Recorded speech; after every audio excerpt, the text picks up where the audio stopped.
யாரு அவரை தொழுது கொள்வான்? அவரை விசுவாசிக்கலாம் எப்படிங்க தொழுது கொள்வான்? அல்லேலூயா. அவரை குறிச்சு கேள்விப்படாதோ அவன் எப்படி விசுவாசிப்பான்?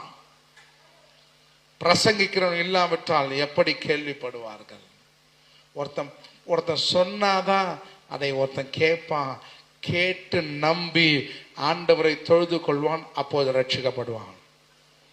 இல்லையா? சொல்லுங்க, நல்ல கவனிக்கிறேன். பிரசங்கிக்கிறவன், ஒருத்தனுக்கு நான் சத்தியத்தை சுவிசேஷத்தை சொல்றேன், அதை கேட்கிறான், அதை விசுவாசிக்கிறான், அவன் ஆண்டவரை ஏற்றுக்கொண்டு தொழுது கொள்கிறான், ரட்சிக்கப்படுகிறான்.